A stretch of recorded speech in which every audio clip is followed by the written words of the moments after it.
ہے اس پہ اللہ کی لعنت اور تمام لعنت کرنے والوں کی لعنت. وہ لعنت سے بچتے ہیں, وہ لعنتی لوگ نہیں ہوتے. جو سنی ہوگا صحیح, وہ لعنتی نہیں ہوگا. یہ ٹنی ہے سارے. میں یہ کہوں ٹنی, سن سنا کے سنی ٹنی.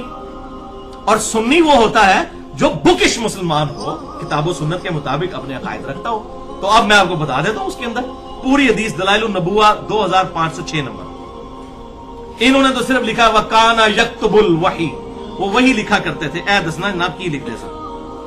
دلائل النبوہ امام بہقی کی کتاب میں آتا ہے, عبداللہ ابن عباس بیان کرتے ہیں کہ میں بچوں کے ساتھ کھیل رہا تھا, رسول اللہ صلی اللہ علیہ وسلم تشریف لائے تو مجھے یہ خیال گزرا کہ آپ میرے لیے ہی آئے ہیں, چنانچہ میں چھپ گیا. مگر آپ صلی اللہ علیہ وسلم نے مجھے ڈھونڈ نکالا. آپ صلی اللہ علیہ وسلم نے مجھے ہلکی سی تھپکی لگائی اور فرمایا جاؤ معاویہ کو بلا کر لاؤ. اور وہ وہی لکھا کرتے تھے. اے جی پائی ٹوٹا بھی چکڑ لینا ہے وَكَانَ يَكْتُبُ الْوَحِي. میں گیا اور انہیں پیغام دیا. یہ الفاظ موجود ہیں دلائل النبوہ میں. میں نے پیغام دیا حضرت معاویہ کو کہ آپ کو حضور بلا رہے ہیں. کہنا جی ہو جائے باہر ہی ہو کے آگے کھانا ویک دے, اور چمچوں کو صاحب نہ کام کرو, کو کام ایسا کرو جڑا کدھر جچدا بھی ہوگا. جھوٹتا کوڑتے نہ مارو, سچی گل دسو. کہتے ہیں میں گیا انہیں پیغام دیا تو جواب میں کہا گیا وہ کھانا کھا رہے ہیں. میں نے آ کے آپ صلی اللہ علیہ وسلم کو بتا دیا. آپ صلی اللہ علیہ وسلم نے کچھ دیر بعد پھر فرمایا جاؤ معاویہ کو بلا کر لاؤ. پھر میں گیا, پھر وہی جواب ملا. پھر آپ صلی اللہ علیہ وسلم کو بات بتائی. پھر آپ نے تیسری بار فرمایا کہ اللہ تعالیٰ اس کا پیٹ نہ بھرے. یہ آپ صلی اللہ علیہ وسلم کی مبارک زبان سے نکل گیا.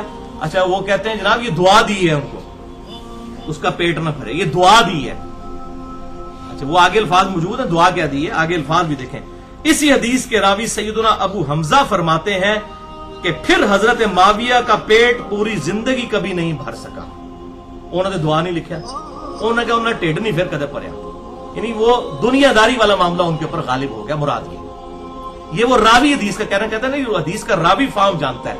اے راوی ابو حمزہ نے لکھ دیا. اور امام بہقی ساتھ کیا لکھتے ہیں, راوی کے یہ الفاظ اس بات کی دلیل ہے کہ رسول اللہ صلی اللہ علیہ وسلم کی دعا قبول بھی ہو گئی کہ ان کا پیٹ نہیں کبھی بھرا. اے پوری گال سیجے وَكَانَ يَكْتُبُ الْوَحِي. دیکھیں کس پبلک کو آپ دھوکہ دے رہے ہیں بھائی. اب انٹرنیٹ کا دور ہے, ہر چیز پبلک کے ہاتھ میں آ چکی ہے. آپ بےایمانیاں کریں گے, پکڑے جائیں گے, بے عزت ہوں گے. اور یہی وجہ ہے کہ جب ہمارے لیکچر لوگ سنتے ہیں وہ اپنے علماء سے جا کے لڑتے ہیں, وہ کہتے ہیں تو کیا کس نے دی تجھے گال سنو, بجائے یہ کہ کوئی جواب دے. جواب تو ہوتا نہیں ہے. تو وہی بات ہے کہ جناب وہ اب بات سنے ہی نا, تو انہوں کیا کہ بخاری مسلم نماز طریقہ پڑھو رفع الیدین تو کرنا پہ جائے گا. تو بھائی بخاری اور مسلم صرف رفع الیدین کے لیے نہیں ہے, یہ پوری کی پوری ماننا ہے نا. یہ یہودیوں والا کام تو نہ کریں. افتؤمنون ببعض الکتاب وتکفرون ببعض, کتاب کے کچھ حصے کو مانتے ہو, کچھ کو چھوڑ دیتے ہو. اسی کی تو ذلت خواری پھر کاٹ رہے ہو. حق بات قبول کرو, جو جھوٹی بات ہے, کوئی غلط بات ہے تو ہمیں بتاؤ کہ یہ بات اس طریقے سے ہے, وہ بات جو ہے وہ اس طریقے سے سامنے آ جائے گی. لیکن اس طریقے سے جھوٹا پراپوگنڈا کرنا, دشمنیاں کرنا, یہ بات کوئی غلط ہے. اور آج کی پبلک نہیں آپ کو قبول کرے گی. یہی وجہ ہے کہ آپ کی روٹی روزی بند ہو گئی ہے. تو پائی اسی روٹی تے لت مار چھڑی ہے تو سائیں ساڑھے خلاف ہو گئے نا. پھر تو اب جسے شوق ہو ریسرچ پیپر نمبر 5B اور میرا لیکچر مسئلہ نمبر 101 ضرور سنیں. خلافت و ملوکیت, صحیح مسئلہ خروج اور فکر حسین حق پرستی کی علامت ہے. مسئلہ نمبر 101 اہل سنت پاک.com پر. الحمدللہ. بہرحال جہاں تک حضرت معاویہ بن ابی سفیان رضی اللہ تعالیٰ عنہ کی یہ فضیلت ہے جس کو ہم میں سے کوئی بھی نہیں پہنچ سکتا کہ وہ صحابی ہے, اس میں کوئی شک نہیں. یہ فضیلت ہے اور یہی ایک فضیلت ہے جو ثابت ہے کہ آپ صحابی ہیں. That's all. اور یہ میں اپنی طرف سے بات نہیں کر رہا ہوں کہ ان کی صرف یہی فضیلت ثابت ہے. اب میں آپ کو بتانے لگا ہوں پوری دنیا کے اندر صحیح بخاری کی جو نمبر 1 شرح لکھی گئی ہے وہ فتح الباری ہے. امام ابن حجر اسقلانی رحمہ اللہ المتوفى 852 ہجری, جسے اہل سنت کہلوانے والے سارے گروہ, بریلوی, دیوبندی, اہل حدیث, اسی طریقے سے حنفی, شافعی, مالکی, حنبلی, سب کے سب کہتے ہیں جی فتح الباری جو ہے. اور امام ابن حجر اسقلانی وہ اتھینٹک شرح ہے صحیح بخاری کی. اس اتھینٹک کی جو میں ورڈ بائی ورڈ پڑھنے لگا ہوں تاکہ آپ کو معاملہ پتہ چل جائے کہ ابن حجر اسقلانی نے اس حوالے سے ٹروتھ کیا ریویل کیا ہے. مناقب صحابہ والا جو چیپٹر ہے صحیح بخاری میں, اس میں جب حضرت معاویہ رضی اللہ تعالیٰ عنہ کا ذکر آتا ہے تو 3 حدیثیں انہوں نے جمع کی ہیں صرف امام بخاری نے ان کے فضائل میں. اور اس کی ہیڈنگ فضائل معاویہ نہیں رکھی بلکہ رکھا ذکر معاویہ, ذکر معاویہ, معاویہ کا تذکرہ. اب یہ باب کا نام ذکر معاویہ جو رکھا گیا، اس پہ کامنٹس کر رہے ہیں امام ابن حجر اسقلانی. یہ میرے کامنٹس نہیں، کسی شیعہ کے نہیں، کسی ناظمی کے نہیں، کسی رافضی کے نہیں، یہ ایک سنیوں کے امام کے کامنٹس ہیں. امام ابن حجر اسقلانی المتوفا 852 ہجری، ان کے کامنٹس میں ورڈ بائی ورڈ. یہ جو بعد میں قسطنطینیہ والی بشارت اٹھا لیتے ہیں، کبھی سمندری جہاد والی بشارت اٹھا لیتے ہیں بخاری میں سے اور فٹ کرنا شروع کر دیتے ہیں کبھی کس پہ کبھی کس پہ. تو اگر امام بخاری نے سمندری جہاد والی حدیث سے یہی مطلب لیا ہوتا تو ذکر معاویہ چیپٹر میں ڈال کے تو فضیلت لکھتے نا کہ جنت کی بشارت فٹ ہو گئی ہے. ہم نہیں کہتے کسی کو دوست کی ہے جنتی کے ہیں، لیکن جو بات بنتی ہے امام بخاری سے فرشتیاں نہیں سی پتا، تو 1400 سال بعد پتا لگی کہ بخاری میں یہ حدیث ہے سمندری. میں آپ کو جنت کی بشارت ابھی دلوا دیتا ہوں. صحیح مسلم میں حدیث ہے انٹرنیشنل نمبر کے مطابق 553 نمبر کہ جس شخص نے پورے خوشو وضو کے ساتھ وضو کیا اور اس کے بعد 2 رکعتیں پڑھ لی تحیت الوضو کی توجہ کے ساتھ، اس پہ جنت واجب ہو جائے گی. لو ہاں، کوئی قسطنطنیہ کوئی سمندری جہاد کی ضرورت نہیں تو اس بعد جو مرضی کرتے رہو. اس طرح نہیں ہوتا، اور نہ امام بخاری نے اس کو اس چیپٹر میں ڈالا ہے. اب میں زیادہ ڈیٹیل میں نہیں جانا چاہتا، عقل مندوں کے لیے اتنا ہی اشارہ کافی ہے. امام ابن حجر اسقلانی کے کامنٹس صحیح بخاری فتح الباری میں اس باب ذکر معاویہ والی جو حدیث آئی ہے 3766 نمبر صحیح بخاری میں 3766، اس کے تحت ابن حجر اسقلانی کے کامنٹ سنے تے گالاں کٹ رہی ہیں تے ابن حجر نو کڈو، منو نہ کڈنا، میرا کوئی قصور نہیں جی. چور نہ مارو، چور دی ماں نو مارو. امام ابن حجر اسقلانی لکھتے ہیں امام بخاری رحمت اللہ علیہ نے یہاں صحیح بخاری میں حضرت معاویہ رضی اللہ تعالیٰ عنہ سے متعلق باب کے عنوان میں صرف لفظ ذکر معاویہ بیان کیا اور فضیلت یا منقبت جیسے الفاظ استعمال نہیں کیے، یعنی فضائل معاویہ نہیں لکھا، کیونکہ اس حدیث سے کوئی فضیلت معلوم ہی نہیں ہوتی. وہ حدیث کیا تھی کہ حضرت معاویہ ایک وتر پڑھا کرتے تھے. تو ابن عباس کو آگے شکایت کی گئی کہ یہ تو ایک ہی وتر پڑھتے ہیں. تو انہیں شکایت کی گئی کہ وہ ایک ہی وتر پڑھتے ہیں.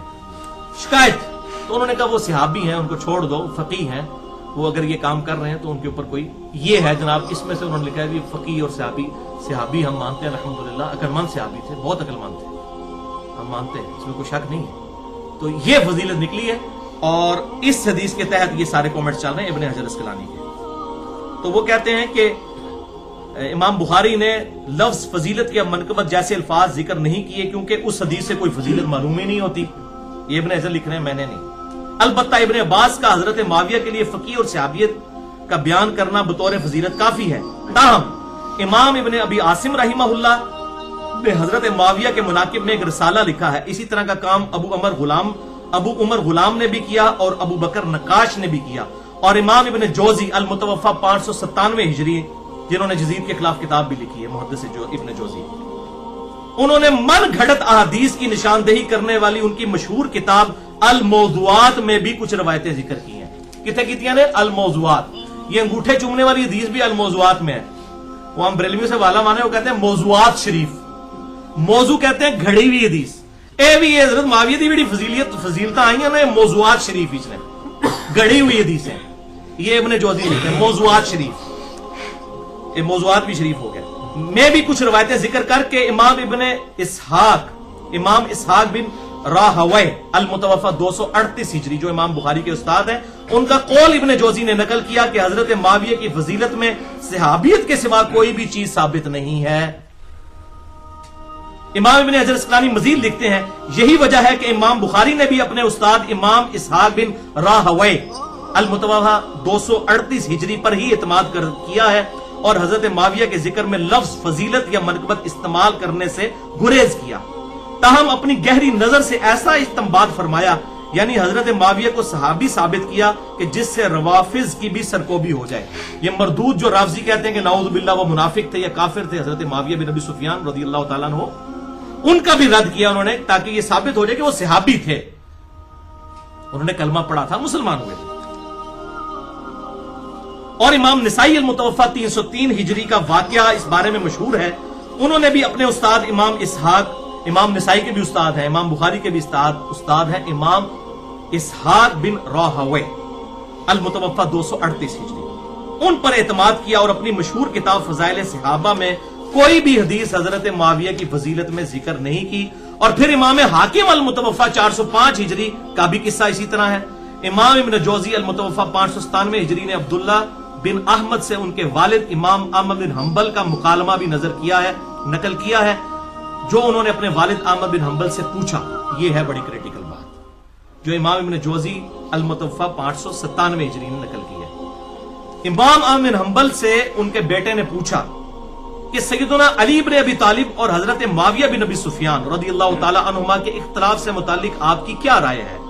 تو امام احمد بن حنبل المتوفا 241 ہجری نے کچھ دیر تک سر جھکائی رکھا۔ یہ میں ان کے جواب دیا پتر ہوں، ادھر گستاخی نہ ہو جائے تو سوچتے رہے تھوڑی دیر تک، یا کوئی ایسا جملہ بولوں کہ وہ سب کچھ کمپریہنسو ہو۔ تھوڑی دیر بعد انہوں نے سر اٹھا کر کہا، میرے بیٹے خوب سمجھ لیں، سیدنا علی بن ابی طالب کے دشمن بہت زیادہ تھے جنہوں نے ان کے عیب تلاش کرنے کی بڑی کوشش کی مگر ناکام رہے۔ چنانچہ ان دشمنوں نے ایک متبادل چال کے طور پر ایک دوسرے شخص یعنی معاویہ بن ابی سفیان کو اپنے مقصد کی برآوری کے لیے موزوں پایا جو کہ ان سے جنگیں کر چکا تھا۔ چنانچہ ان دشمنوں نے حضرت علی رضی اللہ تعالیٰ عنہ کے مقابلے پر حضرت معاویہ کو بڑھا چڑھا کر پیش کیا۔ امام احمد بن حنبل کے اس جواب میں اشارہ ہے، یہ ابن حجر اسقلانی لکھتے ہیں کہ امام بن حنبل نے جو کہا نا کہ انہوں نے بڑھا چڑھا کے پیش کیا، تو ابن حجر اس پہ کومنٹس کر رہے ہیں۔ وہ کہتے ہیں کہ اس میں احمد بن حنبل نے یہ جواب دیا، اس میں اشارہ ہے کہ کچھ لوگوں نے حضرت معاویہ کے لیے بے بنیاد فضائل گھڑ لیے ہیں جن کی کوئی اصلیت نہیں ہے۔ یہ حقیقت ہے کہ حضرت معاویہ رضی اللہ تعالیٰ عنہ کے لیے روایات فضیلت تو بہت زیادہ آئی ہیں، مگر ان احادیث میں سے کوئی ایک حدیث بھی اسنادی اعتبار سے اصول محدثین پر صحیح نہیں ہے، کیٹیگوریکل ڈینائی۔ اسی لیے امام اسحاق بن راہوی، امام نسائی رحمہ اللہ نے اس موقف کو بڑے یقین کے ساتھ اختیار کیا ہے کہ حضرت معاویہ رضی اللہ تعالیٰ عنہ کی فضیلت میں صحابیت کے علاوہ کوئی اور چیز ثابت نہیں ہے۔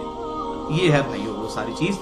البتہ میں چونکہ منصف مزاج آدمی ہوں، میں آخر میں ان کی صحابیت ثابت کرنے کے لیے اپنی گفتگو کو کنکلوڈ کرتا ہوں۔ صحیح مسلم کی وہ جو تیسری حدیث میں نے بیان کرنی تھی، انٹرنیشنل نمبر کے مطابق 6857 ہے، مشکات میں بھی موجود ہے 2278، جو مسند احمد میں بھی ہے، اور اکثر یہ طارق قادری صاحب اسے وہ میلاد کی محفل کے ثبوت میں یہ حدیث پیش کر رہے ہوتے ہیں، صحیح مسلم اور مسند احمد میں۔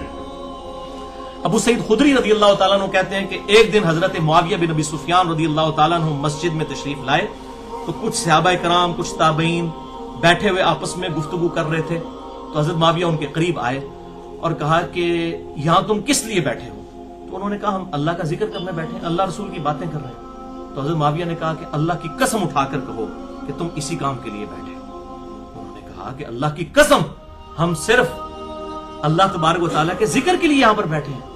تو پھر حضرت معاویہ رضی اللہ تعالیٰ عنہ نے کہا کہ میں نے یہ قسم اس لیے نہیں اٹھوائی کہ معاذ اللہ میں نے کوئی بدگمانی کی ہے تمہارے بارے میں، بلکہ آپ رضی اللہ تعالیٰ عنہ نے سنت پر عمل کیا۔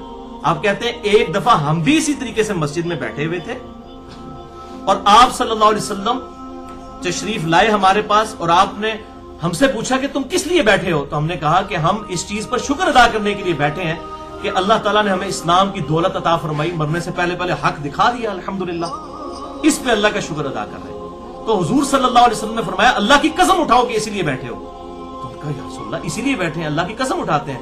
تو پھر آپ صلی اللہ علیہ وسلم نے بھی فرمایا کہ میں نے کوئی بدگمانی کی وجہ سے قسم نہیں اٹھوائی، بلکہ ابھی جبرائیل علیہ السلام میرے پاس آئے تھے اور انہوں نے فرمایا کہ آپ کے ان اصحاب کی وجہ سے اللہ تعالیٰ فرشتوں کے سامنے بھی فخر فرما رہا ہے۔ فرشتوں نے کہا تھا نا کہ یہ بندے تو قتل و غارت کریں گے، تو انہیں کس لیے پیدا کیا؟ یہ بھی تو بندے ہیں جنہوں نے نبی کی دعوت قبول کر لی۔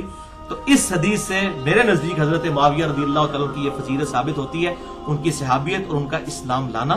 تو یہ دو ایکسٹریمز ہیں، ایک طرف روافظ کی ایکسٹریم ہے جو ان کو منافق یا نعوذ باللہ کافر کہتے ہیں، دوسری طرف سنیوں میں گھسے ہوئے ناصبیوں کی ایکسٹریم ہے کہ جو وہ ہر جھوٹی فضیلت ثابت کر کے ان کو حضرت علی سے اوپر کرنے کی کوشش کرتے ہیں، ان کو یزید کو حضرت حسین سے اوپر کرنے کی کوشش کرتے ہیں، بالکل جعلی طریقوں سے۔ جو صحیح چیز ہے وہ میں نے آپ کو بتا دی ہے۔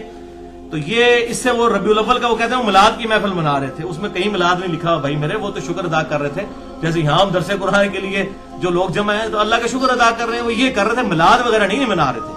تو وہ ہر بندہ اپنی مطلب کے رزلٹ نکالتا ہے، جو حدیث خود کسی نے پڑھنی نہیں ہے۔ صحیح مسلم 6857 نمبر، مشکات میں بھی 2278 نمبر موجود ہے۔ بھارت صحابہ کرام ایک لیول کے سارے نہیں تھے، اس میں کئی باتیں اور ہو سکتی ہیں لیکن میں سکپ کرتا ہوں۔ میرا مسئلہ نمبر ہے 96، عظمت صحابہ، رد المنافقین اور سنی شیعہ کے اختلاف کا تحقیقی جائزہ۔ اس میں کئی ایسی باتیں ہیں جو میں اس کے ساتھ اب کرنا چاہتا تھا لیکن میں سکپ کرتا ہوں. جسے شوق ہو وہ 1.25 گھنٹے کا لیکچر مسئلہ نمبر 96 دیکھ لے ahlesunnatpak.com پر. اور اینڈ پہ میں وہ دعا کرتا ہوں جو قرآن حکیم میں سورۃ الحشر کی آیت نمبر 10 میں ہمیں اللہ تعالیٰ نے سکھائی ہے کہ جو ایمان والے لوگ ہیں وہ اپنے سے پہلے جو ایمان والے لوگ گزر چکے ان کے لیے کن الفاظ میں دعا کرتے ہیں. اعوذ باللہ من الشیطان الرجیم بسم اللہ الرحمن الرحیم ربنا اغفر لنا ولاخواننا الذین سبقونا بالایمان. اے اللہ ہمیں بھی بخش دے اور ہم سے پہلے جتنے بھی ایمان کی حالت میں دنیا سے گئے ہیں چاہے صحابہ ہوں تابعین ہوں تبع تابعین ہوں جو بھی کلمہ گو مسلمان تھے سب کو بخش دے آمین. یہ دعا اور پھر ساتھ ہی ہے وَلَا تَجْعَلْ فِي قُلُوبِنَا غِلًّا لِّلَّذِينَ آمَنُوا رَبَّنَا إِنَّكَ رَءُوفٌ رَحِيمٌ. اے اللہ ان مسلمانوں کے بارے میں ہمارے دل میں کوئی برائی کوئی کینہ نہ رکھنا. جو اہل ایمان گزر چکے ان کے بارے میں برائی اور کوئی کینہ نہ رکھنا. اے اللہ تو بخشنے والا مہربان ہے.